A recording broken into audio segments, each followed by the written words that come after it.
ओम सन शनिश्चराय नमः। नमस्कार, मैं चंद्रशेखर द्विवेदी। आज बात करेंगे पिशाच योग के बारे में।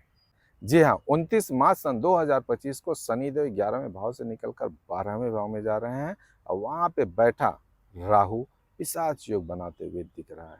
आप देखोगे 29 मार्च के बाद मेष राशि, मीन राशि और कुंभ राशि पे 7.5 लगने वाली है और ढैया का प्रभाव सिंह राशि और धनु राशि पे पड़ने वाला है। इसका प्रभाव ये पिशाच योग क्या बनाते हैं, इसके बारे में जानकारी करते हैं। सबसे पहले मैं आपको ये बता दूं, ये पिशाच योग हर राशि वालों को पड़ने वाली है, क्योंकि 29 मार्च को जब शनिदेव 11वें भाव से निकलकर 12वें भाव में जाएंगे तो 18 मई तक राहु वहां पे विराजमान रहेगा। तो ये 2 महीना का योग जो है पिशाच योग बनाता है। तो यह प्रभाव हमारे जीवन पे पड़ने वाला है। जब तक हम चीज़ों को जानते नहीं हैं तब तक हम भ्रमित रहते हैं, और जब हम जान जाते हैं तो कुछ ना कुछ उपाय किया जाता है। तो ये पिशाच योग जो बना रहे हैं, हमें किस चीज़ को सावधानी रखनी चाहिए। जैसे एक क्लाइंट था, उसका योग बन रहा था कि आपके ऊपर पुलिस केस हो सकता है, आपके साथ कुछ ऐसे लोग मिलेंगे जो आपको परेशान करेंगे, आप पुलिस के पास जाओगे, आप उसमें उलझते हुए दिखोगे। तो आपको यहाँ पे संयम बरतना है। उन्होंने ऐसा किया, उनके साथ हुआ वैसा, और उन्होंने उस चीज़ को जाना सुना और फिर बिना पुलिस केस किए उनका प्रॉब्लम सॉल्व हो गया। ऐसा नहीं मालूम रहता उनको तो कहीं न कहीं फंसते, उलझते, समय जाता, परेशानी होती, 2-4 दिन जाता। तो वही जब हम मालूम पड़ जाता है तो हम चीज़ों से बच सकते हैं, जान सकते हैं, कुछ न कुछ उपाय कर सकते हैं। यदि यह पिशाच योग बन रहा है, यदि आप उससे प्रभावित हो रहे हैं, तो कहीं न कहीं आपको सचेत होने की ज़रूरत है। ये पिशाच योग होता क्या है? राहु का एटीट्यूड की बात करें तो राहु एक भ्रम है। आपके पर्सनालिटी पे हो, आपके धन पे हो, आपकी प्रॉपर्टी पे हो, आपके करियर पे हो, यदि राहु का असर है तो कहीं न कहीं आपको चीज़ों को लेके भ्रमित रखता है, अनसैटिस्फाइड। वो कभी सैटिस्फाइड होने ही नहीं देता। और वहीं पे शनि देव भी बैठ रहे हैं, और शनि का क्या एटीट्यूड है? शनि देव न आगे जाने देते हैं न पीछे जाने देते, वो न्याय के देता, बहुत ही स्लो है, आलस्य है।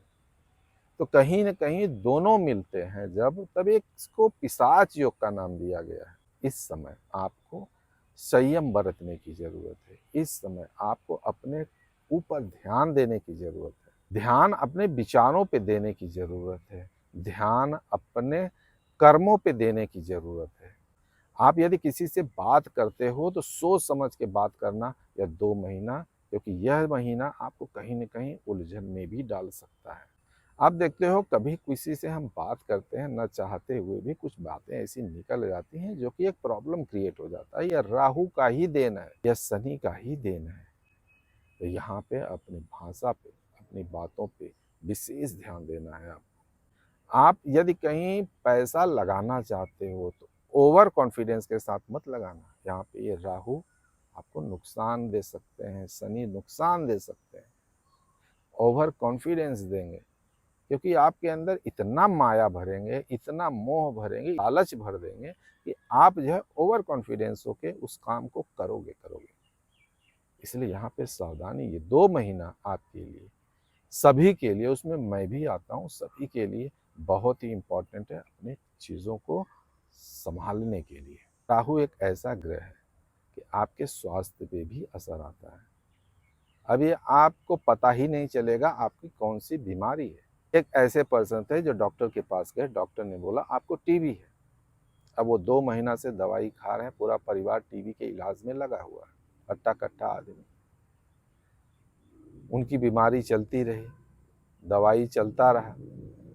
जब उन्होंने किसी एस्ट्रोलॉजर को कंसल्ट किया तो उन्होंने बताया 3 तारीख तक आपके ऊपर इसका असर रहेगा, राहु का असर है। 3 तारीख के बाद, आप ध्यान से सुनना, सभी फैमिली वाले मिलके उनकी दवाई करा रहे हैं, लेकिन 3 तारीख के बाद उसी फैमिली का एक सदस्य बोलता है चलो किसी और डॉक्टर के पास चलते हैं, दिखाते हैं। जब किसी स्पेशलिस्ट के पास गए तो उन्होंने बताया आपको टीबी ही नहीं है। तो ये राहु इस तरीके से भ्रम करता है।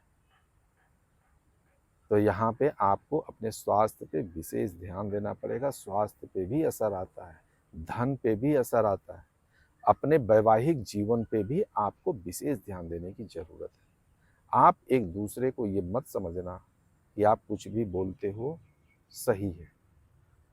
ऐसा भी हो सकता है आप बहुत प्यार करते हो, आपका संबंध बहुत अच्छा है पति-पत्नी, किसी बात को लेके तकरार हो जाए, तो यहाँ पे आपको उनकी भावनाओं को और अपनी चीज़ों को, अपनी बातों को सोच समझ के रखना है। यदि कुछ आप बोल देते हो, कोई बातें बढ़ती हुई नज़र आती हैं, तो वहाँ पे आपको सजग होने की ज़रूरत है। अन्यथा यह आपके लिए, इस काल के लिए आपको परेशानी में भी डाल सकता है। लव की बात करें तो लव में भी यही होता है। किसी बात को लेकर तकरार बढ़ेगी, कहीं न कहीं मनमुटाव, दूरियां बढ़ते हुए भी देखे जाएंगे। इसलिए इस समय, ये 2 महीना समय, यदि आप इस एस्ट्रोलॉजी को मानते हो, जानते हो और अधिक जानकारी चाहिए आपको, तो और आप देखो वीडियो, लोगों का वीडियो देखो, क्योंकि यह बहुत ही ज़रूरी है अपने आप को संयम रखने के लिए, अपने स्वास्थ्य पे विशेष ध्यान रखने के लिए।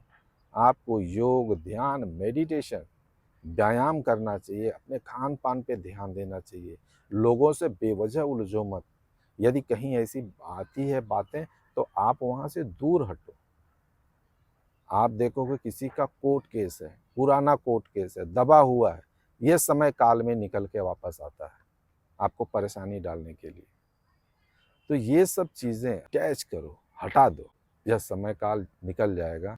इस समय यह राहु और शनि का जो समय चल रहा है, ये आपका 29 मार्च के बाद जो चालू होने वाला है, मैं आपको आध्यात्म की तरफ ज़्यादा ध्यान देना चाहिए। आप मानो या मत मानो, यह जो काल आ रहा है राहु और शनि का, कहीं न कहीं ये हमारे जीवन पे प्रभाव डालने वाले हैं। अब किसी का प्रभाव कम पड़ सकता है, किसी का ज़्यादा पड़ सकता है, क्योंकि यह हर का कुंडली अलग-अलग होता है। इस समय काल में आपको हनुमान जी की आराधना करनी चाहिए। हर मंगलवार को हनुमान जी के मंदिर में जाइए आप, हनुमान जी की पूजा करिए, रोज़ हनुमान चालीसा पढ़िए। हर शनिवार को आप जो है शनि देव की तिल और तेल चढ़ाइए, क्योंकि ये शनि देव, ये हनुमान जी ही हमारे ऊपर कृपा कर सकते हैं। क्योंकि हनुमान जी जो हैं अष्ट सिद्धि नौ निधि दाता है, सभी दुखों का निवारण ये हनुमान जी करते हैं। ऐसे देव हैं कि साक्षात पृथ्वी पे हैं। आप अपने जीवन में हर सफलता प्राप्त करें, और मैं हनुमान जी से यही आराधना करता हूँ कि आपका जीवन सुख समृद्ध हो। यदि आप हमारे चैनल को पहली बार देख रहे हैं, हमारा वीडियो पसंद आया हो, तो लाइक और सब्सक्राइब जरूर करिएगा, क्योंकि आपके लिए भी और हमारे लिए भी शुभ मुहूर्त है। ओम सन शनिश्चराय नमः।